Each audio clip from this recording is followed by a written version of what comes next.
ઓમ શ્રી ગણેશાય નમઃ. જય શ્રી કૃષ્ણ મિત્રો. રાધા અષ્ટમીનો મહિમા.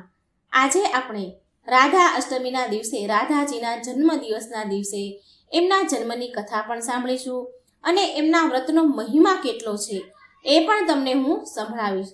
તો મિત્રો, આ વિડીયો ખૂબ જ પુણ્યશાળી છે, ખૂબ જ પુણ્ય પ્રદાન કરનારો છે, સર્વ પાપોને બળીને નાશ કરનારો છે અને મા રાધાજીની કૃપા અપાવનારો છે. માટે આ વિડીયોને અંત સુધી જુઓ. વિડીયો સારો લાગે તો શેર જરૂર કરજો, કારણ કે જેટલી પણ વ્રત કથાઓ લોકો સુધી પહોંચાડીએ અને લોકો સાંભળે એટલું પુણ્ય ફળ આપણને પ્રદાન થાય. તો મિત્રો, વિડીયો શેર કરજો, લાઈક કરજો અને આ ચેનલને સબસ્ક્રાઈબ કરવાનું ભૂલશો નહીં. બોલો રાધે રાધે. પદ્મ પુરાણના બ્રહ્મખંડમાં બ્રહ્માજી નારદજીને કહી રહ્યા છે કે 1000 વાર એકાદશી વ્રત કરવાથી મનુષ્યને જે ફળ પ્રાપ્ત થાય છે એની તુલનામાં રાધા અષ્ટમીનું વ્રતનું ફળ તેનાથી 100 ગણું અધિક મળે છે.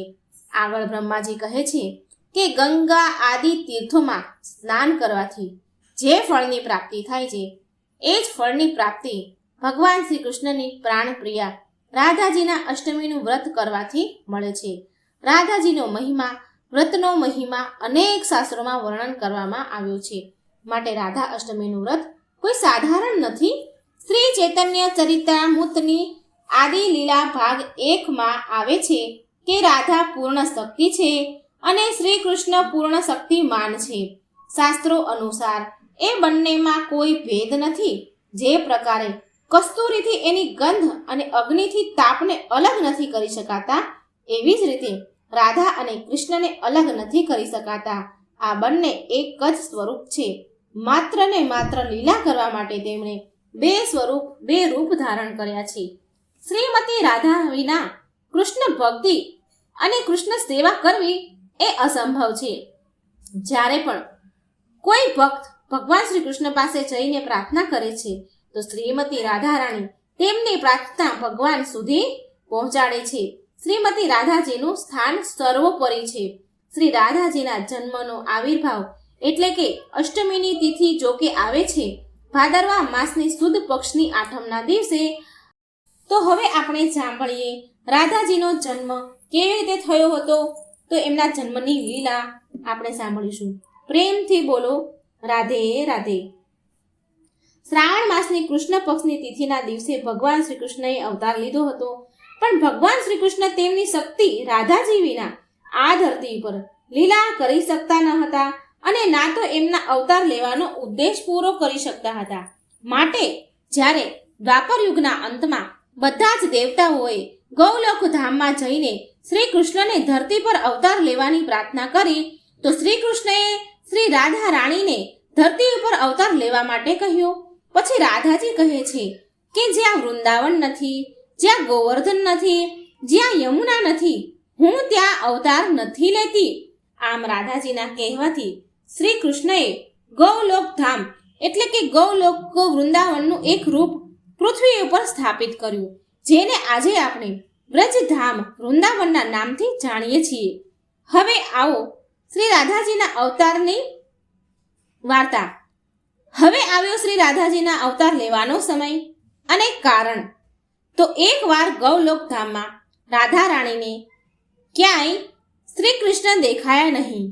ત્યારે અમુક સખીઓએ આવીને શ્રી રાધાજીને કહ્યું કે શ્રી કૃષ્ણ વિરજા નામની એક સખી સાથે વિહાર કરી રહ્યા છે.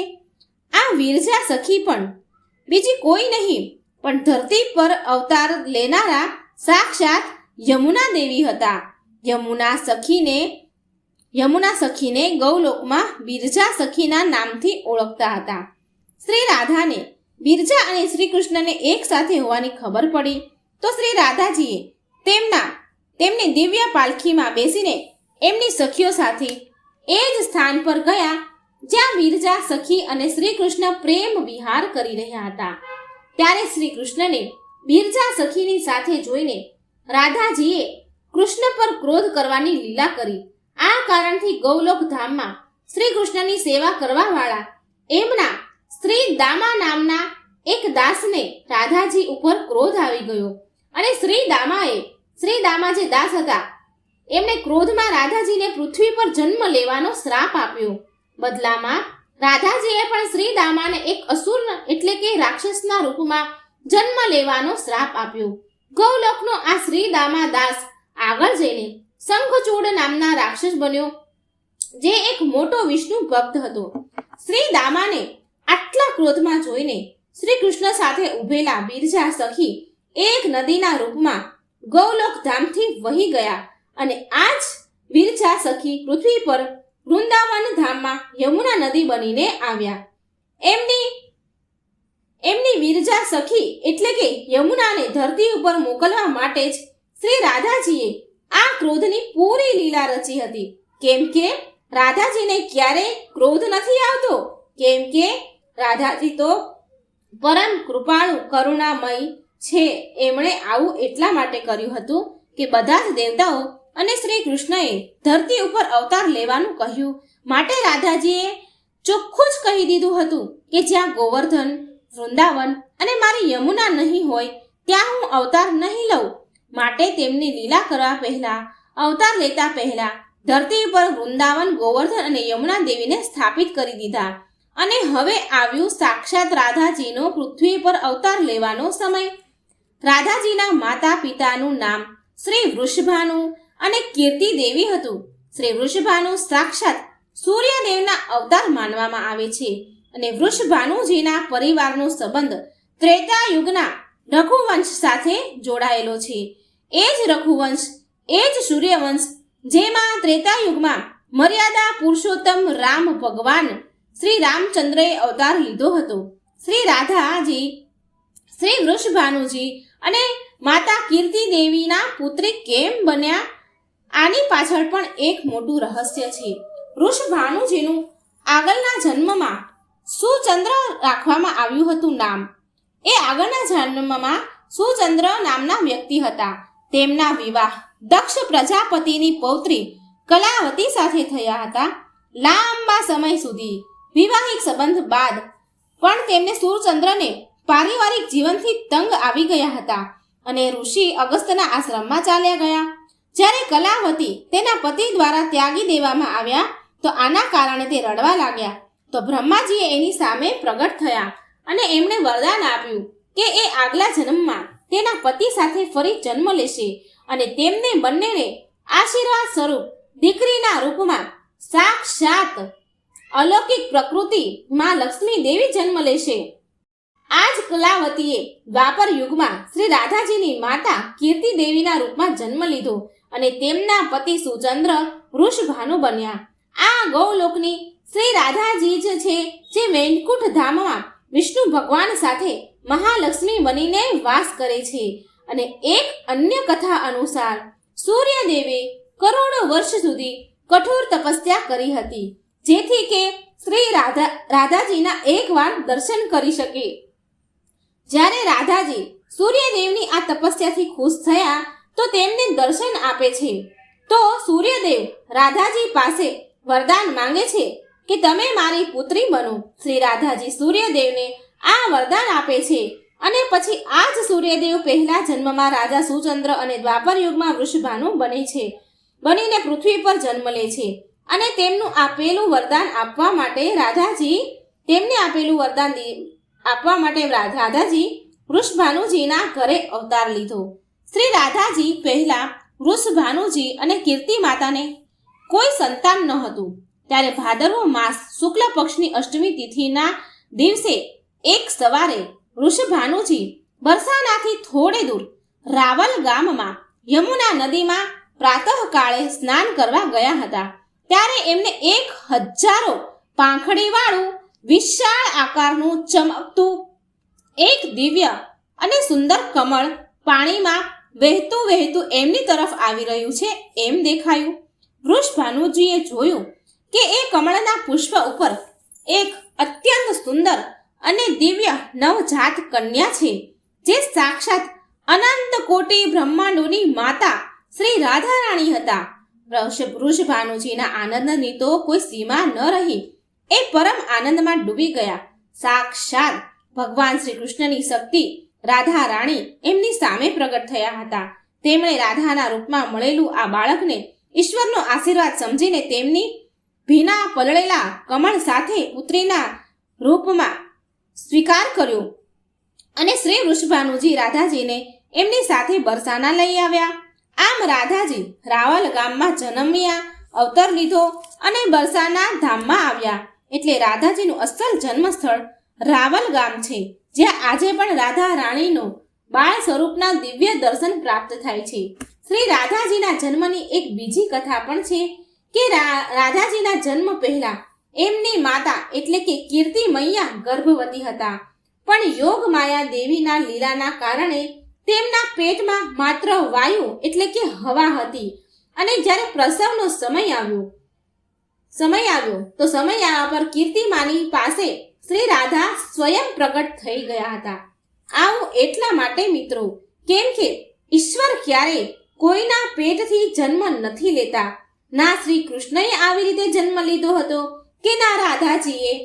પરમ ભગવાન શ્રી કૃષ્ણ અને રાધાજી સાક્ષાત પરમ બ્રહ્મ છે અને પરમ બ્રહ્મ જન્મ મૃત્યુના ચક્રથી બંધાયેલા નથી હોતા, માટે એ કોઈના પણ ગર્ભવાસ સ્વીકાર નથી કરતા. પરમ ભગવાન સાક્ષાત તેમની ઈચ્છાથી લીલા કરવા માટે પૃથ્વી પર સ્વયં પ્રગટ થાય છે. માટે પહેલી કથા અનુસાર રાધાજી કમળના ફૂલ ઉપર પ્રગટ થયા હતા અને બીજી કથા અનુસાર રાધાજી બરસાનામાં વૃષભાનુજીના મહેલમાં અવતરિત થયા, પ્રગટ થયા. હવે રાધાજીનો તો અવતાર થઈ ગયો, પણ એમણે એની આંખો બંધ કરી રાખી હતી. પૂરા બરસાનામાં, આખા બરસાનામાં ગામમાં આ વાત વહેતી થઈ કે વૃષભાનુજીના ઘરે જન્મેલી પુત્રી નેત્રહીન છે, એ જોઈ નથી શકતી. આ વાતને લઈને વૃષભાનુજી અને કીર્તિદેવી બંને માટે અત્યંત દુઃખી વાત હતી. શ્રી રાધાજી આવું એટલા માટે કરી રહ્યા હતા કેમ કે એમને પૃથ્વી પર અવતાર લેતા પહેલા ગૌલોક ધામમાં ભગવાન શ્રી કૃષ્ણ પાસેથી એક વચન લીધું હતું કે એ પૃથ્વી પર આવ્યા બાદ સૌથી પહેલા આંખો ખોલતા જ માત્ર એમના પ્રાણ પ્રિયતમ એમના ઈશ્વર શ્રી કૃષ્ણના દર્શન કરશે. જ્યારે શ્રી રાધાજીના નેત્ર વિનાના જન્મ લેવાની ખબર ગોકુળમાં પહોંચી તો નંદજી યશોદાજી બાળક સાથે શ્રી કૃષ્ણને લઈને એમના મિત્ર વૃષભાનુજીના ઘરે મળવા બરસાના આવ્યા. એ જ સમયે શ્રી કૃષ્ણએ શ્રી રાધાજીને પૃથ્વી ઉપર પહેલી વાર દર્શન કર્યા અને પછી શ્રી ગોવિંદે રાધાજીની આંખો ઉપર હાથ મૂક્યો. એટલે શ્રી કૃષ્ણનો સ્પર્શ થતાં જ રાધાજીએ એમની આંખો ખોલી અને સૌથી પહેલા એમણે એની સામે શ્રી શ્યામ સુંદરને જોયા અને એમના દર્શન કરતા જ રાધાજી કિલકારીઓ કરીને હસવા લાગ્યા. ત્યારે પૂરા બરસાનામાં બહુ આનંદ છવાઈ ગયો કે રાધાજી જોઈ શકે છે. ત્યારે પછી બરસાનામાં વૃષભાનુજીએ ઉત્સવ મનાવ્યો, બિલકુલ એવો જ જેવો શ્રી કૃષ્ણના જન્મ પછી નંદ બાબાએ ગોકુળમાં મનાવ્યો હતો. ત્યાર પછી બાળ સ્વરૂપ રાધાજીના અવતારની સૂચના ભગવાન શિવ અને માતા પાર્વતીને મળે છે. ગોકુળમાં શ્રી કૃષ્ણના દર્શન પછી શિવજી રૂપ બદલીને બરસાનામાં પણ શ્રી રાધાજીના દર્શન કર્યા આવ્યા હતા.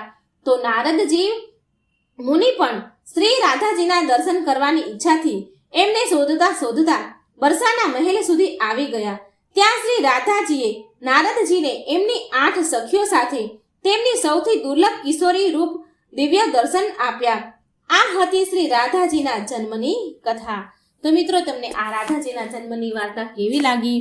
ખૂબ સરસ મજાની, ખૂબ પવિત્ર વાર્તા છે. ભગવાન શ્રી કૃષ્ણને જો પામવા છે તો રાધાજીની ભક્તિ તો જરૂર કરવી પડશે. તો મિત્રો, વિડીયો સારો લાગે તો લાઈક કરજો, શેર કરજો અને આ ચેનલને સબસ્ક્રાઈબ જરૂર કરજો. કમેન્ટ બોક્સમાં રાધે રાધે લખવાનું ભૂલતા નહીં. આજે આપણે રાધાજીની વાર્તા સાંભળીશું. રાધાજી એના ભક્ત સાથે હંમેશા રહે છે, એની વાત સાંભળે છે, એમની આપેલી ભેટ સ્વીકારે છે. મિત્રો, સરસ મજાના કથા છે, સરસ મજાના દ્રષ્ટાંત છે ભક્તના. તો પૂરી કથા ધ્યાનથી સાંભળજો. રાધા રાણીની જય. જય શ્રી કૃષ્ણ. જય કિશોરી. એક સમયની વાત છે. બરસાનામાં એક સંત રહેતા હતા. તે રાધાજીના ભક્ત હતા. રાધાજીની ભક્તિમાં એને બહુ નિષ્ઠા હતી, બહુ પ્રેમ હતો રાધાજી સાથે. એ નિત્ય રાધાજીની આરાધનામાં લીન રહેતા હતા. નિત્ય મંદિરે જાય, મા રાધાના દર્શન કરે. એમનું મન રાધાજીની ભક્તિમાં એટલું બધું લીન રહેતું હતું કે ક્યારેય તેમનું મન ભટકતું જ નહીં. જ્યારે પણ એ મંદિરે જાય તો એ સંત હંમેશા જુએ કે કોઈ રાધાજી માટે ફૂલ લઈ આવી રહ્યા છે, કોઈ શણગારવાનો સામાન લઈ આવ્યા છે, ચાંદલો, બંગડી, કપડાં, વસ્ત્ર ઘણું બધું રાધાજીને ચડાવી રહ્યા છે. તો સંતને એવો વિચાર આવ્યો કે દરેક વ્યક્તિ રાધાજીને કંઈક ને કંઈક આપે છે, કંઈક ને કંઈક લઈ આવે છે રાધાજી માટે, કિશોરીજી માટે.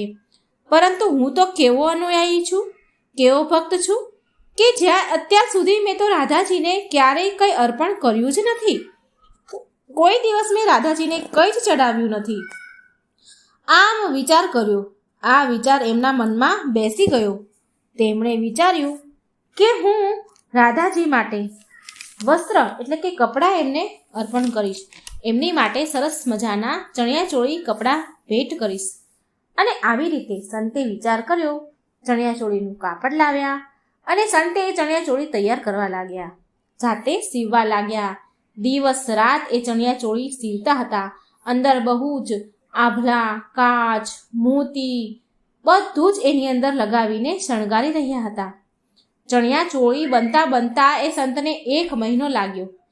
1 મહિનો વીતી ગયો. 1 મહિના બાદ એમણે એ ચણિયાચોળી સરસ તૈયાર કરી દીધા અને એ બહુ સુંદર બની ગયા. હવે એ ચણિયાચોળી લઈને બરસાના મંદિરની અંદર એ રાધાજીને અર્પણ કરવા જાય છે. તો બરસાના સીડીઓમાં તે ચડતા હતા. માતાજીની રાધાજીના મંદિરમાં સીડીઓ ચડતા ચડતા રાધે રાધે રાધે રાધે નામ જપતા જપતા જતા હતા. રામ જપતા જપતા સીડીઓ ચડે છે. એ બહુ ખુશ હતા, બહુ પ્રસન્ન હતા, કારણ કે એમને પહેલી વાર રાધાજી માટે એ કંઈક અર્પણ કરવા એ જઈ રહ્યા હતા. પહેલી વાર રાધાજી માટે ચણિયાચોળી લઈને જતા હતા, રાધાજીને સમર્પિત કરવા. પરંતુ રાધાજીની ઈચ્છા તો કંઈક બીજી જ હતી. કિશોરીજીએ તો લીલા રચી. જ્યારે તે સંત અડધી સીડી ચડી ગયા ત્યારે એમને એક નાની એવી સંતને છોકરી મળી. નાની બાળ સ્વરૂપમાં એક છોકરી મળી અને એ સંતને કહેવા લાગી કે બાપુ મહારાજ તમે ક્યાં જઈ રહ્યા છો? તો એ સંત બોલ્યા કે હું તો રાધા રાણી કિશોરીજીના દર્શન કરવા માટે જઈ રહ્યો છું. તો એ સંત કહે છે છોકરીને કે મેં રાધાજી માટે ચણિયાચોળી બનાવ્યા છે, તો હું એ ચણિયાચોળી રાધાજીને અર્પણ કરવા માટે ચડાવવા માટે જઈ રહ્યો છું. બધા રાધાજીને કંઈક ને કંઈક આપે છે ને, તો આજે હું પણ કપડાં આપવા જઈ રહ્યો છું. ચણિયાચોળી મેં મારા હાથે બનાવ્યા છે, મહિનાથી બનાવતો હતો અને મારા હાથે બનાવેલા ચણિયાચોળી હું રાધાજીને આપવા જઈ રહ્યો છું. એટલે એ છોકરી બોલી, જે નાની એવી છોકરી બાળ સ્વરૂપમાં હતી, એ સંત મહાત્માને કહે છે કે રાધાજીને તો બધા કંઈક ને કંઈક આપે જ છે. વસ્ત્ર, કપડાં, ઘરેણાં કંઈક ને કંઈક આપે છે. ચણિયાચોળી બધા જ આપે છે. તમે એવું કરો, આ ચણિયાચોળી મને આપી દો. એમની પાસે તો અનેક ઢગલો કપડાં છે, માટે આ ચણિયાચોળી મને આપી દો. તો એ સંત બોલ્યા, નહીં નહીં બેટા, આ ચણિયાચોળી તો મેં બહુ મહેનતથી, બહુ પ્રેમથી રાધાજી માટે તૈયાર કર્યા છે. હું તારા માટે બજારમાંથી બીજા લઈને તને આપી દઈશ. પણ હવે એ છોકરી જીદ પર અડી, જીદ પર આવી ગઈ. એણે તો હઠ પકડી કે ના, મને આ ચણિયાચોળી આપી જ દો. સંતનો એને હાથ પકડ્યો અને બોલી, ના, મને તો આ તમારી પાસે છે એ જ ચણિયાચોળી મને જોઈએ છે. મને બીજી કોઈ ચણિયાચોળી નથી જોતી. મને આ આપી જ દો, આપી જ દો. આવી હઠ પકડી. તે છોકરીની જીદ કરવા પર સંત દ્રઢતાપૂર્વક બોલ્યા, નહીં નહીં બેટા, હું આ ચણિયાચોળી તને નહીં આપી શકું. અને આમ વાતમાં વાત કરતા કરતા એ છોકરીએ સંતના હાથમાંથી ચણિયાચોળી આંચકી લીધી અને દોડી ભાગવા લાગી. ફટાફટ આંચકીને ભાગવા લાગી. સંત એની પાછળ પાછળ ભાગ્યા અને બોલતા રહ્યા કે બેટા, આ ચણિયાચોળી મને આપી દે, મને પાછી આપી દે. હું આને રાધાજીને આપવા માંગુ છું. પણ એ છોકરી એના પકડમાં આવી નહીં. એ નાની હતી એટલે ફાસ દોડી અને દૂર પહોંચી ગઈ. એટલે સંત તો વૃદ્ધ હતા, તો એ બહુ ભાગી ન શક્યા. એ દોડ્યા ખરી પણ એને પહોંચી ન શક્યા. અને એ મંદિરની સીડીઓમાં બેસી ગયા. મંદિરની સીડીઓ પર બેસી ગયા અને ત્યાં રડવા લાગ્યા. એ વૃદ્ધ હતા એટલે ભાગી શક્યા નહીં અને મંદિરની સીડીઓમાં બેસીને રડવા લાગ્યા. હવે એ રડતા હતા એને જોઈને ત્યાં આવવા જવાવાળા લોકો, ભક્તો સંતને રડતા દુઃખી અવસ્થામાં જોઈને એ રડવાનું કારણ પૂછે છે. આવી અવસ્થાનું કારણ પૂછ્યું તો સંતે એમને બધી વાત કરી કે કેવી રીતે એ બાળકી ચણિયાચોળી લઈને ભાગી ગઈ, જે એ પ્રેમથી રાધાજીને અર્પણ કરવા માટે લાવ્યા હતા. હવે લોકોએ સંતને આશ્વાસન આપતા શાંત પાડતા કહ્યું કે કંઈ વાંધો નહીં, એ વસ્ત્ર તો પાછા નહીં આવે, પણ હવે ચાલો રાધાજીના દર્શનના દ્વાર ખુલવાના છે, રાધાજીના દર્શન કરી લઈએ.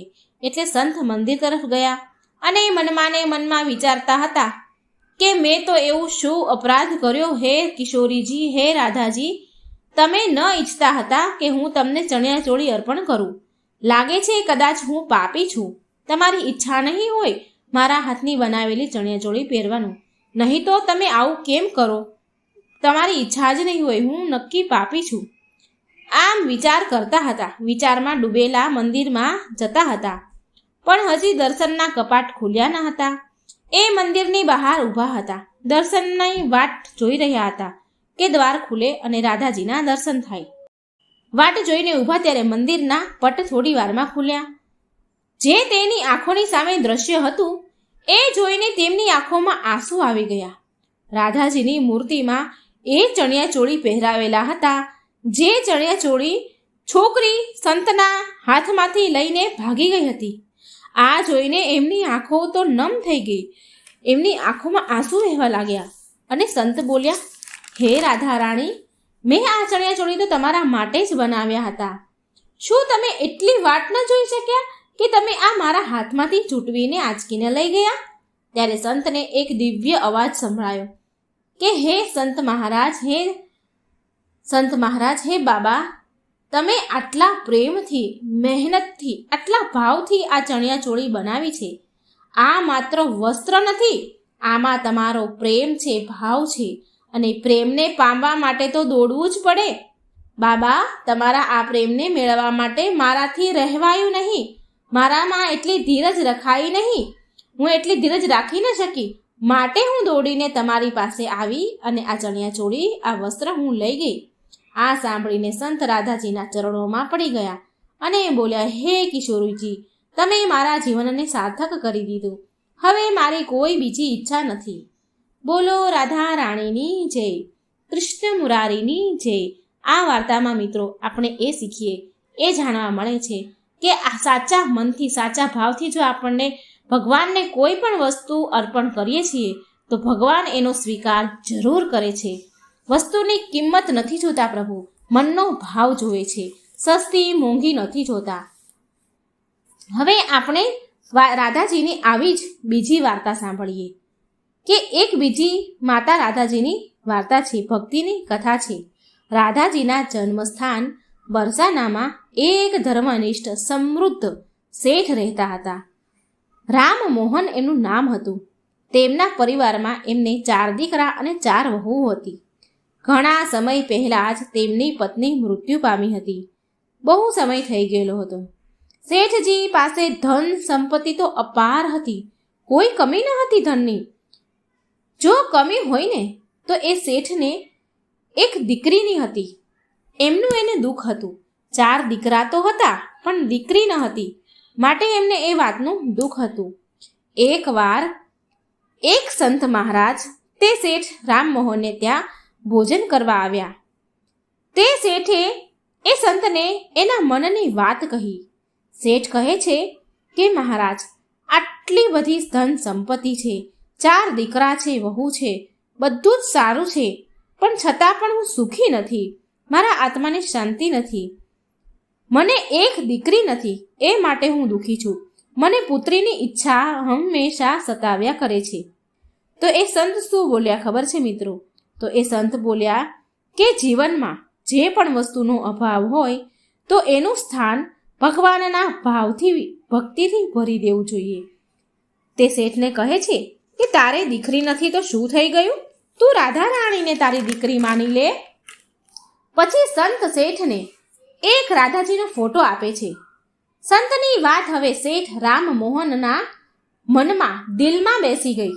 શેઠે એ ફોટો તેના રૂમમાં લગાવી દીધો અને સૂતા બેસતા ઉઠતા એ ફોટાને જોતા રહેતા શેઠ, અને સવાર સાંજ રાધાજી સાથે વાતો કર્યા કરતા અને એમને ભોજન કરાવ્યા પછી જ એ શેઠ ખાતા હતા. આમ ને આમ ઘણા બધા દિવસો વીતી ગયા અને હવે શેઠને જે દીકરીનો અભાવ હતો, જે દુઃખ હતું, એ હવે એમનું દૂર થઈ ગયું. તો એક દિવસ કેવું બન્યું ખબર છે? એક દિવસ બન્યું એવું કે શેઠજી એની દુકાને બેઠા હતા. ત્યારે એક બંગડી વેચવાવાળી ટોપલામાં બંગડીઓ લઈને શેઠના ઘરે આવી, જે હંમેશા આવતી હતી એની વહુને બંગડીઓ પહેરાવા. અને એ બંગડીવાળીએ શેઠની ચારેય વહુને બંગડી પહેરાવી. તે કાયમ આવતી હતી. તો એ દિવસે બંગડીવાળી ચારેય વહુને બંગડી પહેરાવી અને ચારેય વહુઓ બંગડી પહેરીને ઘરમાં અંદર ચાલી ગઈ. અને પછી બંગડીવાળી ટોપલો લઈને ત્યાંથી જવા લાગી. જેવી પાછું વળીને જઈ રહી હોય છે, એટલામાં એક નાની એવી છોકરીએ એ બંગડીવાળીનો હાથ પકડી લીધો અને બોલી, મૈયા, મને પણ બંગડી પહેરાવી દો, હું તો રહી ગઈ છું બાકી, મને તો તમે બંગડી પહેરાવી નહીં. અને તે બંગડીવાળી તેને જોવે છે, તે નાની દીકરીને, અને બોલે છે કે તું કેટલી સુંદર છે અને નાની એવી સરસ બાળ છે. શું નામ છે તારું? તો તે છોકરી બોલે કે મારું નામ છે રાધા. તો બંગડીવાળી વિચારે છે કે લાગે છે કે શેઠના ઘરે કોઈ મહેમાન આવ્યું છે અને આ એની દીકરી હશે. આમ વિચારીને એ બંગડીવાળી એ ટોપલો બંગડીનો નીચે ઉતાર્યો અને બોલે છે કે ચાલ દીકરી, તને હું બંગડી પહેરાવી દઉં. પછી તે છોકરીને એ ટોપલાવાળી બંગડી રંગબેરંગી કલરની સરસ મજાની બંગડી પહેરાવે છે અને બંગડી પહેરાવીને તે શેઠજીની દુકાને જાય છે પૈસા લેવા. એ આવું હંમેશ કરતી હતી. તે પૈસા લેવા માટે દુકાને ગઈ શેઠ પાસે અને બોલી કે શેઠજી, મેં તમારા ઘરે બધાને, તમારી વહુને બંગડીઓ પહેરાવી દીધી છે, હવે મારો હિસાબ કરી દો. એટલે શેઠ બોલ્યા, અરે વાહ, બહુ સરસ કામ કર્યું છે તે, ચાલ મેં તને પૈસા દઈ દઉં છું. આમ કહી શેઠે પૈસા ગણીને બંગડીવાળીને પૈસા આપ્યા. તો એ બંગડીવાળી સ્ત્રી બોલી કે શેઠજી, આ તો ઓછા પૈસા છે, મારી બંગડીના પૈસા તો વધારે થાય છે. તો શેઠજી બોલ્યા, શું તે બંગડીના ભાવ વધારી દીધા છે? તો બંગડીવાળી સ્ત્રી બોલી, ના ના શેઠજી, મેં તો બંગડીના ભાવ નથી વધાર્યા, પણ હંમેશા હું તમારા ઘરે 4 વહુને બંગડી પહેરાવું છું અને આજે મેં 5 જોડી બંગડી પહેરાવી છે. તો તે શેઠ બોલ્યા, અરે મારા ઘરમાં તો માત્ર મારે 4 વહુઓ જ છે, 5મું કોણ આવી ગયું? આમ શેઠજીના મનમાં વિચાર આવ્યો કે લાગે છે કે આવડી આ બંગડીવાળીને પૈસાનો વધારે મોહ લાગ્યો છે, વધારે પૈસા લેવા લાગે છે, એટલે એ આવું બોલે છે. પણ શેઠ પૈસા વધારે એને આપ્યા નહીં અને બોલ્યા, લે આ 4 જોડી બંગડીના પૈસા, ઘરમાં કોઈ 5મું છે જ નહીં, તો હું તને વધારે પૈસા શું કામ આપું? ત્યાર પછી એ બંગડીવાળી ત્યાંથી નિરાશ થઈને એ જેટલા આપ્યા એ પૈસા લઈને ચાલી ગઈ. પછી શેઠ ઘરે આવ્યા અને તેની વહુને પૂછ્યું કે વહુ, શું તમારા 4 સિવાય કોઈ 5મું વ્યક્તિ હતું જેને બંગડી પહેરી હતી? તો તે વહુએ બોલી, નહીં પિતાજી, અમે 4 જ હતા, અમે 4એ જ બંગડી પહેરી છે, 5મું કોઈ ન હતું. તો શેઠજી બોલ્યા કે બંગડીવાળી તો મારી પાસે જૂઠું બોલીને વધારે પૈસા લઈ રહી હતી. સારું કર્યું ને કે મેં વધારે પૈસા ન આપ્યા. ચાલ જવા દો, હવે વાતને છોડો. લાવો વહુઓ, મને ભોજન આપો, હું રાધા રાણીને ભોગ લગાવી અને હું ભોજન કરી લઉં. પછી શેઠે રાધાજીને ભોજન કરાવ્યું અને પછી પોતે પણ ભોજન કર્યું અને રાધાજીનું નામ જપતા સૂઈ ગયા. પછી એ રાતે શેઠજીના સપનામાં રાધાજી આવ્યા અને એ બહુ દુઃખી હતા. એની આંખોમાં પાણી હતું. શેઠજી સપનામાં રાધાજીને કહે છે કે બેટા, તું કેમ દુઃખી છે? શું થયું તને?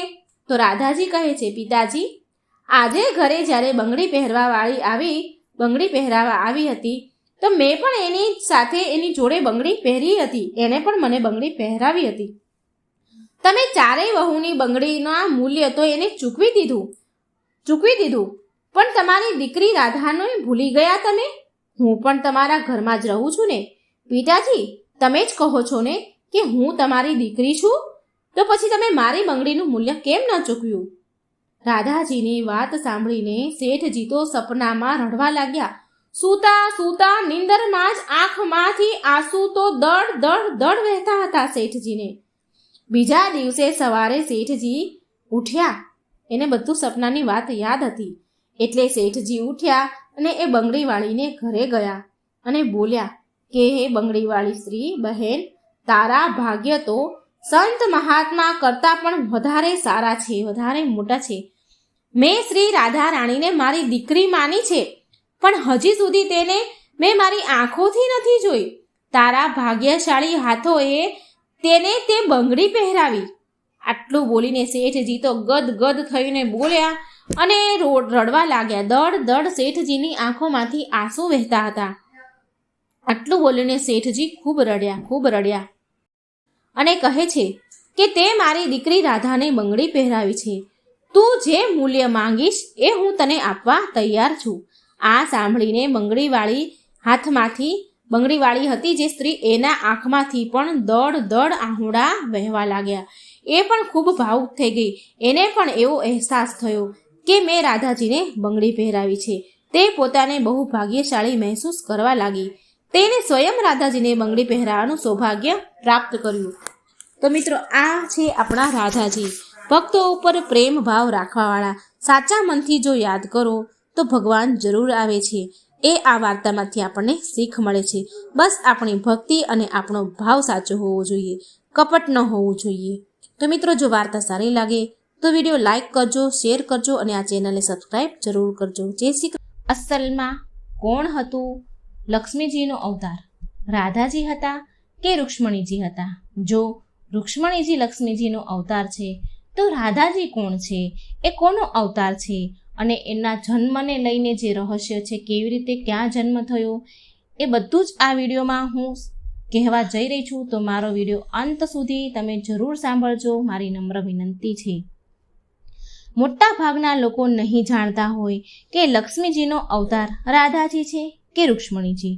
જો રાધાજી કૃષ્ણ ભગવાનનો પ્રેમ છે ને, તો રૂક્ષ્મણીજી કૃષ્ણ ભગવાનની અર્ધાંગીની છે. કૃષ્ણ ભગવાન આ બંનેને બહુ પ્રેમ કરે છે. તો એવામાં લોકોના મનમાં એવો વિચાર તો આવતો જ હશે કે જો ભગવાન કૃષ્ણ વિષ્ણુ ભગવાનનો અવતાર છે અને માતા રૂક્ષ્મણી દેવી લક્ષ્મીનો અવતાર છે, તો રાધાજી કોણ છે અને આ કોનો અવતાર છે? આ બંનેમાં અંતર શું છે અને આ બંનેથી જોડાયેલા કયા રહસ્ય છે? આ વાતથી ઘણા લોકો અજાણ છે. તો આપણે જાણીશું આ વિડીયોમાં આ રહસ્ય. મિત્રો, આપણે સૌથી પહેલાં જાણીએ માતા રૂક્ષ્મણી વિશે. ભગવદ્ ગીતા અને મહાભારત અનુસાર અને બીજા બધા આપણા હિન્દુ ધર્મના જે ધાર્મિક ગ્રંથો છે, તેમાં રૂક્ષ્મણીને દેવી લક્ષ્મીનો અવતાર માનવામાં આવે છે. મહાભારતમાં ઉલ્લેખ થયો છે કે રૂક્ષ્મણી વિદરના રાજા ભીષ્મકની પુત્રી હતા. ભીષ્મક મગધના રાજા જરાસલના જાગીરદાર હતા. રૂક્ષ્મણીજીને શ્રી કૃષ્ણ ભગવાન સાથે પ્રેમ થઈ ગયો હતો, માટે રૂક્ષ્મણીજીએ ભગવાન સાથે લગ્ન કરવાની ઈચ્છા વ્યક્ત કરી તેમના પિતાજી અને તેમના ભાઈઓ સામે. પણ રૂક્ષ્મણીજીના સૌથી મોટો ભાઈ રૂકમી દુષ્ટ રાજા કંસના મિત્ર હતા, જે કંસને શ્રી કૃષ્ણ ભગવાને વધ કરી નાખ્યો હતો. અને આ માટે રૂકમી આ લગ્નની વિરુદ્ધ હતા. અને રૂકમીની એવી ઈચ્છા હતી કે રૂક્ષ્મણીના લગ્ન શિશુપાલ સાથે થાય, તેમની એવી ઈચ્છા. માટે હવે તેમના પરિવારવાળા, તેના રૂકમી ભાઈ રૂક્ષ્મણીજીના માનતા ન હતા ભગવાન સાથે લગ્ન કરવાનું. માટે રૂક્ષ્મણીજીએ શ્રી કૃષ્ણ ભગવાનને પત્ર લખ્યો. રૂક્ષ્મણીજીએ ભગવાનને પત્ર લખ્યો અને એનો પ્રેમ જાહેર કર્યો. એટલે ભગવાન શ્રી કૃષ્ણએ રૂક્ષ્મણીનો પ્રેમ પત્ર સ્વીકાર કર્યો અને રૂક્ષ્મણીજીનું સાથે લગ્ન કરવાનું તેણે નક્કી કર્યું. અને પછી તેમનું હરણ કરી અને લગ્ન કરી લીધા માતા રૂક્ષ્મણી સાથે. હવે મિત્રો, આપણે વાત કરીએ શ્રી રાધાજીની. હવે મિત્રો, આપણે તેમના વિશે જાણવા માટે ત્રેતા યુગમાં જવું પડશે. મિત્રો, તમે તો એ જાણતા જ હશો કે શ્રી રામ, લક્ષ્મણ અને સીતાજીના અયોધ્યા પાછા આવ્યા પછી શ્રી રામે એક ધોબીના કહેવાથી માતા સીતાનો ત્યાગ કરી દીધો હતો અને એના કારણે માતા સીતાને કેટલાય વર્ષો સુધી જંગલમાં, વનમાં, આશ્રમમાં રહેવું પડ્યું હતું. અને પછી થોડા સમય પછી શ્રી રામજીએ અયોધ્યામાં તેમના ભવનમાં, મહેલમાં એક શ્વેત યજ્ઞ કરાવ્યો. પણ હવે અહીં આ દરમિયાન એ પરેશાની ઊભી થઈ કે શ્રી રામ ભગવાન તો પરણેલા તો હતા, પણ માતા સીતાની હાજરી ન હતી અને પત્ની ન હોવાના કારણે આ યજ્ઞ પૂરો થઈ શકે નહીં. અને શ્રી રામ તો માતા સીતાનો ત્યાગ પહેલેથી કરી ચૂક્યા હતા. હવે આ કારણથી આ યજ્ઞ પૂરો થવો અસંભવ હતો. એવામાં આશ્ચર્ય વશિષ્ઠ જે ત્યાં યજ્ઞ કરી રહ્યા હતા તો તેમણે એક સુઝાવ આપ્યો કે માતા સીતાની સોનાની મૂર્તિ બનાવવામાં આવે અને એ મૂર્તિને બિરાજમાન કરી સાથે અને યજ્ઞ પૂરો કરવામાં આવે. અને ઋષિ વશિષ્ઠની આજ્ઞા માની અને એ આજ્ઞાથી માતા સીતાની સોનાની મૂર્તિ બનાવવામાં આવી અને એ મૂર્તિની સાથે બેસાડીને શ્રીરામ ભગવાને યજ્ઞ પૂરો કર્યો. એ મૂર્તિને પત્નીના રૂપમાં રાખ્યા અને યજ્ઞ પૂર્ણ થયું. મિત્રો, થયું એવું કે આ યજ્ઞ તો પૂરો થઈ ગયો, પણ તે સોનાની માતા સીતાની મૂર્તિને વારંવાર જોઈ અને શ્રીરામ ભગવાનને માતા સીતાની ખૂબ યાદ આવતી હતી. તેમને દુઃખ થતું હતું. એટલે શ્રીરામ ભગવાને એવો નિર્ણય લીધો કે આ સીતાની જે મૂર્તિ છે માતાની, એ મૂર્તિને સરયુ નદીમાં વિસર્જિત કરી દેવામાં આવે. હવે સોનાની સીતાજીની મૂર્તિ જ્યારે સરયુ નદી પાસે લઈ જવામાં આવી રહી હતી ત્યારે તે મૂર્તિમાંથી અવાજ આવ્યો. માતા સીતા બોલ્યા કે સ્વામી, તમે તો મારો બીજી વાર પણ ત્યાગ કરી દીધો. સ્વામી, હું 11.5 વર્ષથી તમારા વિયોગમાં જીવી રહી છું. કમસે કમ તમે આ મારા રૂપમાં જે આ સોનાની મૂર્તિ છે, મારું રૂપ છે, તે તો તમારી પાસે તમે રાખો. પણ આ સાંભળી શ્રીરામ ભગવાન બોલ્યા કે હે સીતા, જેટલા વર્ષોનો વિયોગ તમે મારા માટે આ જન્મમાં સહન કર્યો છે ને, હું આગલા જન્મમાં એટલા જ વર્ષ હું તમારી સાથે રહીશ, તમારી સાથે જીવીશ. અને મિત્રો, એવું કહેવાય છે કે રાધાજી આ સોનાની સીતાજીની મૂર્તિનો જ અવતાર હતા અને એક તરફ દેવી મા સીતાનો અંશ છે, જેના કારણે ભગવાન કૃષ્ણ અને રાધાજી 11.5 વર્ષ સુધી સાથે રહ્યા હતા. માટે મિત્રો, કહેવાય છે કે રાધાજી બીજું કોઈ નહીં પણ માતા લક્ષ્મીજીના અંશ અવતાર છે. અંતર બસ આટલું જ છે કે માતા રૂક્ષ્મણીને દૈહિક લક્ષ્મી એટલે કે દેહરૂપી લક્ષ્મી મનાય છે અને રાધાજીને આત્મિક લક્ષ્મી એટલે કે આત્મારૂપી લક્ષ્મી મનાય છે.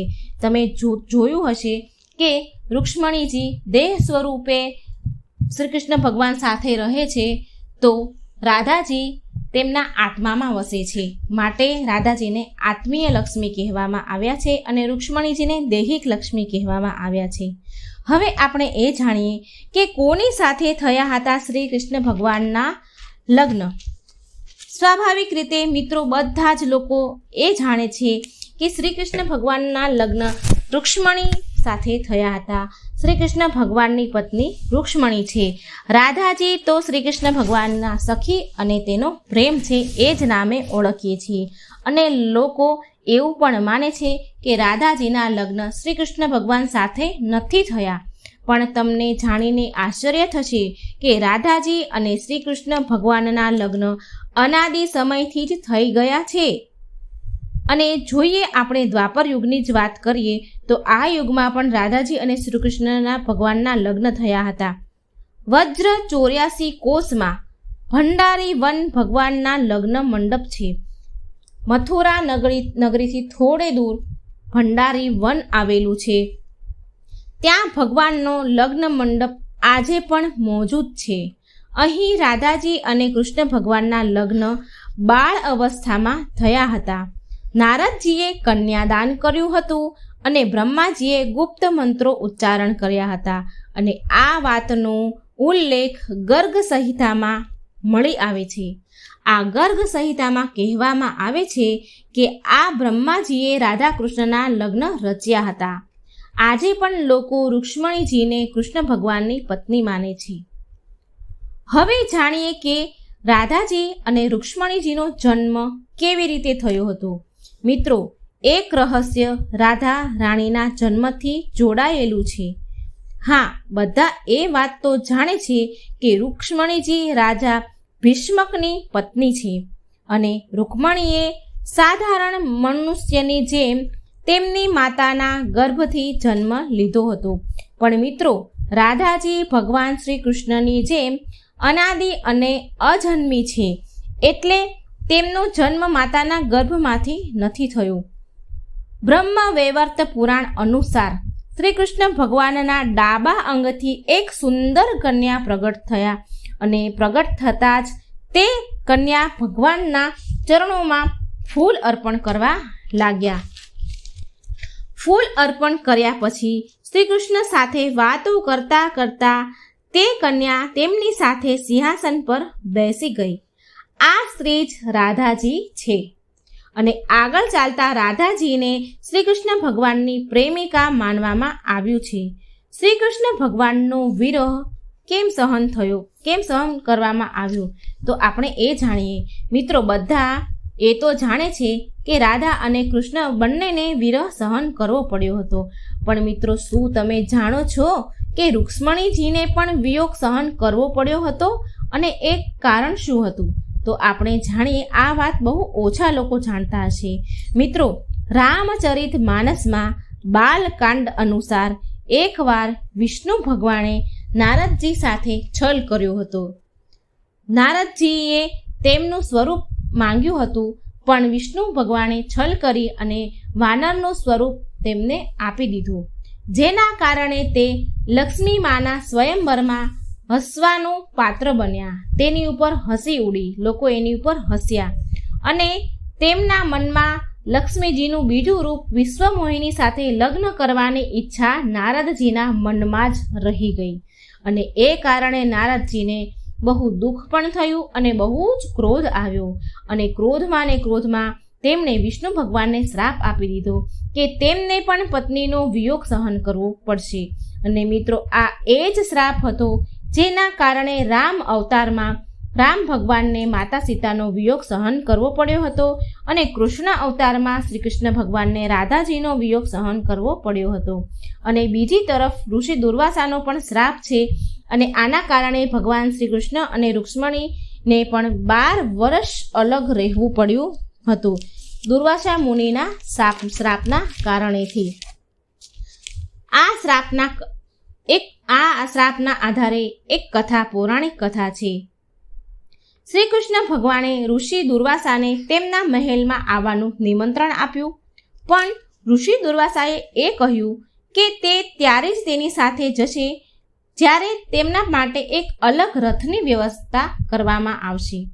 હવે ભગવાને રથની વ્યવસ્થા તો કરી, પણ ભગવાને એવું કર્યું કે જે રથના આગળના જે 2 ઘોડા હતા તે ઘોડાને છૂટા કરી દીધા અને બંને ઘોડાને તે રથથી છૂટા કરી દીધા. અને ભગવાન પોતે અને રૂક્ષ્મણીજી બંને સાથે મળીને તે રથને હંકાવતા હતા, ખેંચવા લાગ્યા. હવે જતા હતા મહેલ તરફ, ત્યારે રસ્તામાં રૂક્ષ્મણીજીને બહુ તરસ લાગી, એટલે ભગવાને ધરતીમાંથી પાણી નીકાળ્યું અને શ્રી કૃષ્ણ ભગવાને અને માતા રૂક્ષ્મણીએ પાણી પી લીધું અને તરસ બુઝાવી. પણ એ ભૂલ થઈ ગઈ ભગવાનથી કે શ્રી કૃષ્ણ ભગવાને અને રૂક્ષ્મણીજીએ તો પાણી પી લીધું, પણ તેમણે દુર્વાસા ઋષિને પાણી પીવાનું ન કહ્યું. કૃષ્ણ ભગવાન અને દેવી રૂક્ષ્મણીના આવા વ્યવહારના કારણે દુર્વાસા ઋષિ બહુ ક્રોધમાં આવી ગયા અને તેના કારણે દુર્વાસા મુનિએ 12 વર્ષ સુધી અલગ રહેશે રાધા રૂક્ષ્મણી એવો શ્રાપ આપી દીધો.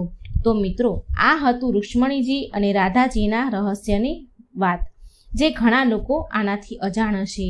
જો મિત્રો આ વિડીયોમાંથી તમને નવી જાણકારી માહિતી મળી હોય તો કમેન્ટ બોક્સમાં જરૂર લખજો અને મારી ચેનલને લાઈક, સબસ્ક્રાઈબ અને શેર જરૂર કરજો. રાધાજીનું મૃત્યુની વાર્તા.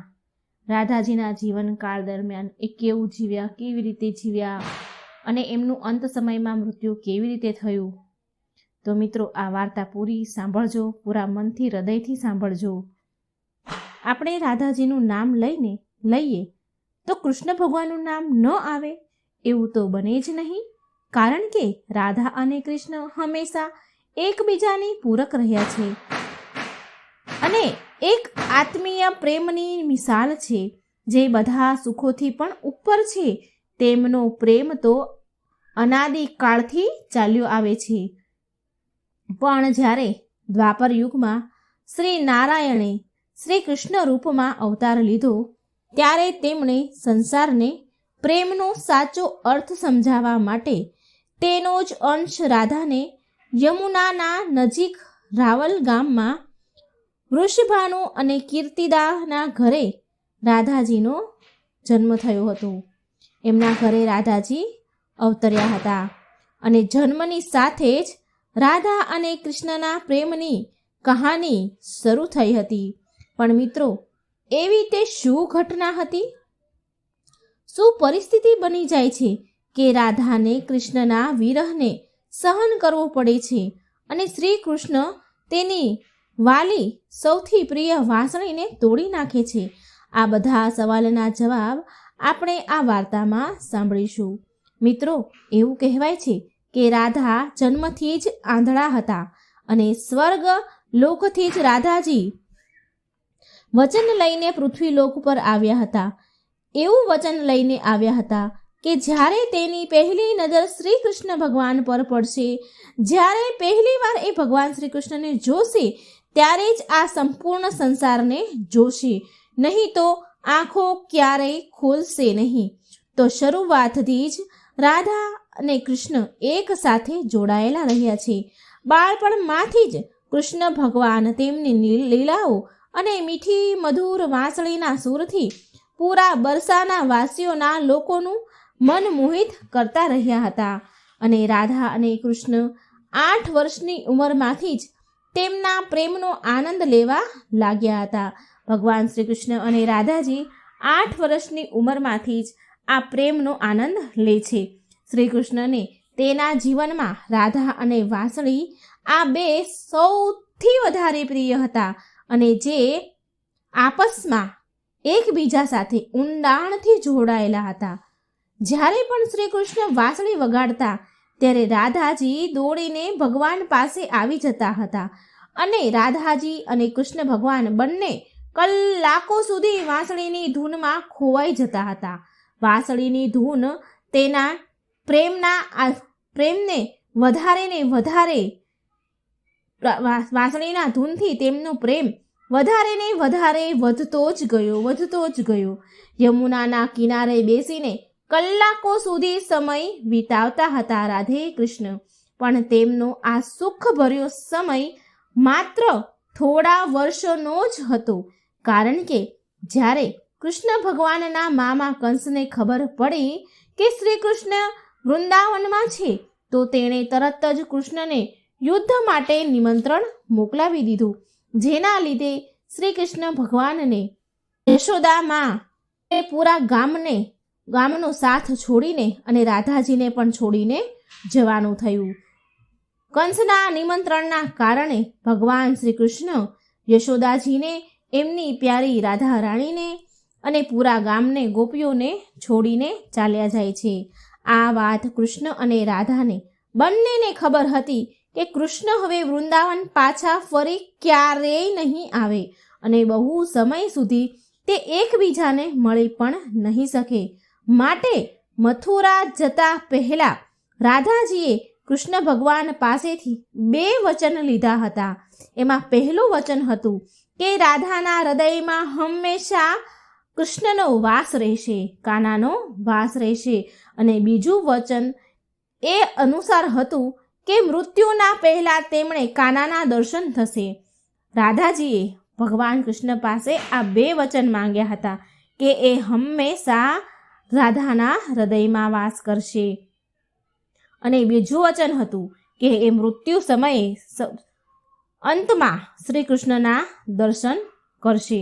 અને આ બંને વચન આપ્યા પછી શ્રી કૃષ્ણ ભગવાન જાણતા હતા કે રાધા તેના વિરહમાં બહુ જ વિલાપ કરશે, દુઃખી થશે, બહુ રડશે. માટે રાધા હંમેશા ખુશ રહે એ માટે શ્રી કૃષ્ણ ભગવાને પણ રાધાજીને જોડે વચન માંગી લીધું હતું. ભગવાન જાણતા હતા કે એની વિરહમાં રાધા બહુ રડશે, માટે શ્રી કૃષ્ણ ભગવાને પણ રાધાજી પાસે વચન માંગી લીધું કે રાધા તેની યાદમાં એક પણ આંસુ નહીં પાડે. આ વચન પ્રભુએ માંગ્યું. આ વચન લઈને શ્રી કૃષ્ણ ભગવાન વૃંદાવન છોડીને મથુરા જવા નીકળી ગયા અને રાધાજી વૃંદાવનમાં જ રહી જાય છે. ત્યાર પછી રાધાજીનું વર્ણન બહુ જ ઓછું જોવા મળે છે અને પછી કૃષ્ણ ભગવાનને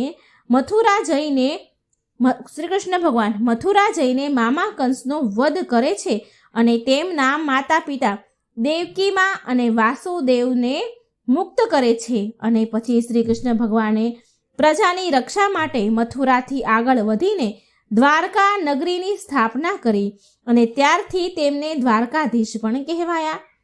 શ્રી કૃષ્ણ ભગવાન દ્વારકામાં રૂક્ષ્મણી અને સત્યભામા સાથે લગ્ન કરે છે અને સાથે સાથે કૃષ્ણ ભગવાનને 16,108 રાણી પણ હતી, જેમાંથી રૂક્ષ્મણી તેમના સૌથી પ્રિય પત્ની હતા. રૂક્ષ્મણીએ માત્ર શ્રી કૃષ્ણ ભગવાનની છબી જોઈને જ તેમને તેના મનમાં વસાવી લીધા હતા. શ્રી કૃષ્ણ ભગવાન સાથે લગ્ન કરવા માટે તેના ભાઈ રૂકમીના વિરુદ્ધ થઈ ગયા રૂક્ષ્મણીજી, અને રૂક્ષ્મણીજીએ પ્રેમપત્રના માધ્યમથી ભગવાન શ્રી કૃષ્ણને બોલાવીને તેમની સાથે લગ્ન કરી લીધા, ભાગી ગયા. અને પછી રૂકમણીએ દ્વારકામાં સુખપૂર્વક તેમની સાથે જીવન વિતાવવા લાગ્યા અને કૃષ્ણ ભગવાન પણ તેના દેવ કાર્યોમાં વ્યસ્ત થઈ ગયા. મિત્રો, આજકાલ તો આપણા ભૌતિક લગ્નને જ સાચા પ્રેમનું માધ્યમ માનીએ છીએ, પરંતુ રાધા કૃષ્ણ તો એક એવી મિસાલ છે જેમણે તો ક્યારેય લગ્ન કર્યા જ નથી. છતાં પણ તેમણે તેના સાચા હૃદય અને મનથી એકબીજાને પ્રેમ કર્યો છે અને એ જ સાચા પ્રેમથી હંમેશા એકબીજા સાથે બંધાયેલા રહ્યા. મિત્રો, રાધા કૃષ્ણના પ્રેમની આમ તો બહુ બધી કથાઓ પ્રચલિત છે, પણ તેમાંથી એક પ્રચલિત કહાની હું તમને આજે કહું છું. ઘણીવાર શ્રી કૃષ્ણ ભગવાન સૂતા રાધે શ્રી રાધે બોલતા હતા, જે શ્રી કૃષ્ણની રાણીઓને આ સારું લાગતું ન હતું.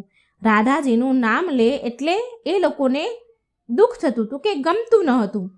તો એકવાર રૂક્ષ્મણીજીએ શ્રી કૃષ્ણ ભગવાનને પૂછ્યું કે હે પ્રભુ, પ્રેમ તો અમે બધા જ તમને કરીએ છીએ, અમે બધી જ રાણીઓ અમારા જીવથી વધારે તમને પ્રેમ કરીએ છીએ, તો એવું તો રાધાજીમાં શું છે કે તમે સૂતા જાગતા ઉઠતા બેસતા તમે રાધે રાધે રાધે કર્યા કરો છો, રાધાજીને યાદ કરો છો? તો કૃષ્ણ ભગવાન બોલ્યા, રૂક્ષ્મણી, તમે એકવાર રાધાને મળીને આવો એટલે તમને જાતે જ ખબર પડી જશે, અને એના માટે કંઈક લઈને પણ જજો, ખાલી હાથે ન જતા. અને પછી રૂક્ષ્મણીજી રાધાજીને મળવા માટે જાય છે અને તેના માટે બહુ જ ગરમ દૂધ લઈ જાય છે અને રાધાજીના મહેલના દ્વાર પર પહોંચી જાય છે. ત્યાં દ્વાર પર એક સુંદર તેજસ્વી સ્ત્રી ઊભી છે. તો તેને પૂછ્યું, રૂક્ષ્મણીજી કહે છે કે શું તમે રાધા છો?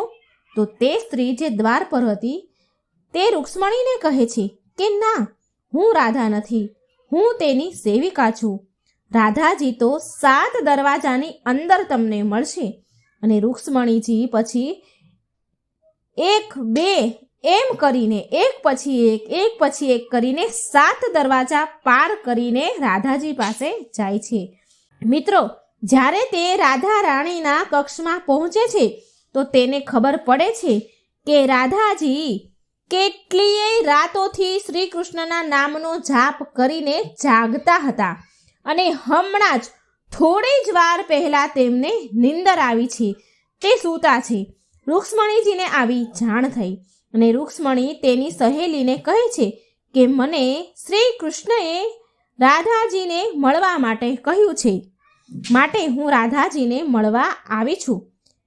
એટલામાં તો આવા શબ્દ રૂક્ષ્મણીજીના રાધાજીના કાને પડ્યા. રાધાજીને સંભળાયું અને રાધાજી તો એકદમ ઉઠી ગયા અને કહે છે કે કૃષ્ણએ આજે મને કોઈને મળવા માટે મોકલ્યા છે. રૂક્ષ્મણીજીએ આશ્ચર્યચકિત થઈને જોયું. રૂક્ષ્મણીજી આશ્ચર્યચકિત થઈ ગયા કે અરે, ખાલી શ્રી કૃષ્ણનું નામ સાંભળીને રાધા જાગી ગયા. જો કે તે કેટલીય રાતોથી સૂતા પણ નથી, તો પણ આટલું જ સાંભળીને એ ઊભા થઈ ગયા. રૂક્ષ્મણીજી તો એને આશ્ચર્યનો તો કોઈ પાર ન રહ્યો અને શ્રી કૃષ્ણ વિશે તે પૂછવા લાગ્યા. રાધાજી ખૂબ વ્યાકુળ થયા, ખૂબ ખુશ થયા. એમની ખુશીની કોઈ પાર ન રહ્યો અને રૂક્ષ્મણીજીને પૂછવા લાગ્યા. આટલું જ નહીં, જ્યારે તેમને ખબર પડી કે શ્રી કૃષ્ણએ તેમના માટે પ્રસાદ મોકલ્યો છે, તો રાધાજી કંઈ વિચાર્યા વિના રૂક્ષ્મણીજીના હાથમાંથી ગરમ ગરમ દૂધનું જે પાત્ર હતું એ લઈ લીધું. કંઈ પૂછ્યું નહીં, એમનામ જ ડાયરેક્ટ રૂક્ષ્મણીજીના હાથમાંથી એ પાત્ર લીધું અને એ પી ગયા. ગરમ ગરમ દૂધ એક શ્વાસે પી ગયા. આવું જોઈને તો રૂક્ષ્મણી હેરાન થઈ જાય છે. પછી તેઓ રાધાજી સાથે તે વાત કરે છે અને પાછા દ્વારકા રૂક્ષ્મણીજી આવી ગયા. આ બધું થયા પછી રાતનો સમય થયો એટલે રૂક્ષ્મણીજી શ્રી કૃષ્ણ ભગવાનના પગ દબાવવા માટે જાય છે અને તે જુએ છે કે ભગવાનના પગમાં તો તળિયે ફોલ્લા પડ્યા છે, છાલા પડ્યા છે, દાજ્યા છે, મોટા મોટા ફરફોલા પડી ગયા છે. આ જોઈને રૂક્ષ્મણીજી હેરાન થઈ ગયા કે અરે, આ શું? અને તે ભગવાનને પૂછે છે, પ્રભુ, તમે ક્યાં ચાલીને ગયા હતા કે તમારા પગમાં આટલા બધા છાલા પડ્યા છે, ફોડલા થઈ ગયા છે? તો શ્રી કૃષ્ણ ભગવાન બોલ્યા કે તમે ભૂલથી રાધાજીને ગરમ દૂધ પીવડાવ્યું હતું, જે રાધા એક સાથે એક જ ઘૂંટમાં પી ગયા, જેનાથી તેના હૃદયમાં તે દાઝ્યા અને ફોલ્લા પડ્યા. તેમના હૃદયમાં ફોલ્લા પડ્યા અને તેના હૃદયમાં હંમેશા મારા ચરણ કમળ બિરાજમાન રહે છે. રાધાજીના હૃદયમાં મારા ચરણ કમળ છે, જેનાથી મારા પગમાં પણ છાલા પડ્યા છે, મારા પગ દાઝ્યા છે. અને ત્યારે રૂક્ષ્મણીજીને રાધા અને કૃષ્ણના પ્રેમની પરાકાષ્ઠાની ખબર પડી કે પ્રેમ શરીરથી નહીં પણ આત્માથી થાય છે, જે હંમેશા રાધાજીના હૃદયમાં શ્રી કૃષ્ણ ભગવાનના ચરણ કમળ બિરાજમાન છે. અને એક કથામાં એવું પણ આવે છે કે બ્રહ્માજીએ પૃથ્વીલોક પર આવીને રાધા અને કૃષ્ણના લગ્ન કરાવ્યા હતા, પણ આના વિશે વધારે જાણકારી નથી મળી. રાધાજી પણ વૃંદાવનમાં કૃષ્ણની ભક્તિ સાથે તેનું જીવન વિતાવે છે અને કહેવાય છે કે યાદવ પુત્ર અભિમન્યુ સાથે તેના લગ્ન પણ થાય છે. પણ અભિમન્યુને મહર્ષિ દધીજીએ શ્રાપ આપ્યો હતો કે જો તે રાધાને અડશે, એને સ્પર્શ કરશે તો તે બળીને ભસ્મ થઈ જશે. અને રાધાજીને લગ્ન કર્યા બાદ સ્વતંત્રતાપૂર્વક કૃષ્ણ સાથે પ્રેમમાં જોડાયેલા રહે છે. રાધાજી લગ્ન પછી પણ ભગવાન શ્રી કૃષ્ણના સાથે જોડાઈને રહે છે. એમને સ્વતંત્રતા મળી છે. બહુ વર્ષો પછી રાધાજી તેનું વિવાહિત જીવન બહુ જ સારી રીતે નિભાવે છે અને પછી તે બધી જ જવાબદારીમાંથી જ્યારે મુક્ત થઈ જાય છે તો પછી તે શ્રી કૃષ્ણ ભગવાનની પાસે દ્વારકામાં આવી જાય છે. દ્વારકામાં પહોંચે છે. પછી રાધા અને કૃષ્ણ આપસમાં મૌન રહીને અભિવ્યક્તિથી કલાકો સુધી એકબીજા સાથે વાર્તો કર્યા રહ્યા. બિલકુલ મૌન રહીને રાધાજીને શ્રી કૃષ્ણ સિવાય દ્વારકામાં કોઈ ઓળખી જ ન શક્યું. પછી રાધાજી શ્રી કૃષ્ણના મહેલમાં રહેવા લાગ્યા અને શ્રી કૃષ્ણએ ભગવાને પણ રાધાજીને તેના મહેલમાં દેવિકાના રૂપમાં નિયુક્ત કર્યા, જેના લીધે રાધાજી મહેલમાં કામ કરવાની સાથે સાથે જ્યારે પણ સમય મળે ત્યારે પ્રેમપૂર્વક શ્રી કૃષ્ણ સાથે વાતો કરતા હતા. પણ શ્રી કૃષ્ણ તો તેના રાજપાટ અને બીજા બધા કાર્યોમાં વ્યસ્ત રહેવા લાગ્યા. તેમની પાસે વધારે સમય ન હતો રાધાજી સાથે સમય વિતાવવાનો. જેવું તે વૃંદાવનમાં એક સાથે સમય વિતાવતા હતા એવો સમય હવે શ્રી કૃષ્ણ ભગવાનને દ્વારિકામાં મળતો ન હતો. અને રાધાજી તો તેના જૂના પહેલાના કૃષ્ણને જ યાદ કરતા રહે, જે પહેલા વધારે સમય એકબીજા સાથે રહેતા હતા. અને રાધાજી પછી શ્રી કૃષ્ણ ભગવાનના વધારે સાથ ન મળવાથી, વધારે સમય સાથે ન રહેવાથી તેનું મન વ્યાકુળ થવા લાગ્યું, દુઃખી થવા લાગ્યું. અને તેને ડર લાગવા લાગ્યો કે જે સ્થાન તેના હૃદયમાં છે શ્રી કૃષ્ણ ભગવાનનું, જે છબી છે, જે પ્રેમ ભાવ છે, તેના પ્રત્યે તો તે ક્યાંક ઓછું ન થઈ જાય. એમને એવો ડર બેસી ગયો કે ક્યાંક પ્રેમ મારો ધૂંધળો ન થઈ જાય. અને આ જ ડરથી રાધાજીએ ચૂપચાપ કોઈને કહ્યા વગર રાજભવન અને દ્વારિકા નગરી છોડીને ચાલ્યા ગયા, દ્વારિકા નગરી છોડી દીધી. અને આમ જ રાધાજીએ ઘણો સમય પછી દ્વારિકા નગરી છોડ્યા પછી પણ ઘણો સમય નીકાળ્યો શ્રી કૃષ્ણને છોડીને. અને જ્યારે રાધાજીનો અંતિમ સમય નજીક આવ્યો ત્યારે તેમણે શ્રી કૃષ્ણનું સ્મરણ કરીને તેમને યાદ કરે છે. તેમને ખબર પડી કે હવે એમનો અંતિમ સમય આવી રહ્યો છે. એટલે રાધાજીએ ભગવાન શ્રી કૃષ્ણનું સ્મરણ કર્યું અને એમને યાદ કર્યા, તેના વચનની યાદ અપાવી. અને રાધાજીના યાદ કરવાથી શ્રી કૃષ્ણ ભગવાન દોડીને આવી ગયા શ્રી રાધા પાસે. પરંતુ શ્રી કૃષ્ણ ભગવાન રાધાજીની અત્યંત દયાભરી દયનીય સ્થિતિ જોઈને તે બહુ જ ભાવુક થઈ ગયા. અને પછી તેમણે રાધાજીને અંતિમ સમયમાં તેમનાથી કંઈક માંગવાનું કહ્યું. અને રાધાજીએ તેમની સામે માત્ર એક જ ઈચ્છા પ્રગટ કરી હતી કે તે જીવનના અંતિમ ક્ષણોમાં શ્રી કૃષ્ણનું તે રૂપ જોવા માંગે છે જે રૂપ તે વૃંદાવનમાં જોતા હતા. તે ભગવાનની તે જ વાંસળીની મધુર ધૂન સાંભળવા માગે છે. આ ઈચ્છા રાધાજીએ વ્યક્ત કરી. અને રાધાજીને આટલું કહેવાથી ભગવાન વાંસળી ઉઠાવીને મધુર ધૂન સંભળાવા લાગ્યા. અને રાધાજી અને શ્રી કૃષ્ણ ભગવાન વાંસળીના મધુર ધૂનમાં સાંભળતા બંનેની આંખમાંથી પ્રેમની ધારા વહી રહી હતી. બંનેની આંખોમાંથી ખૂબ આંસુ વહી રહ્યા હતા. અને વાંસળીની તે મધુર ધૂન સાંભળતા જ રાધાજીએ કૃષ્ણજીની સામે જ તેના પ્રાણ ત્યાગી દીધા. તેની નજરની સામે જ રાધાજીનું મૃત્યુ થઈ ગયું. અને પછી રાધાજીના મૃત્યુનું દુઃખ કૃષ્ણ ભગવાનથી સહન ન થયું. અને એટલા બધા વિચલિત અને દુઃખી થયા કે તેમણે તેની તે વાંસળીને ત્યાં જ તોડીને ફેંકી દીધી.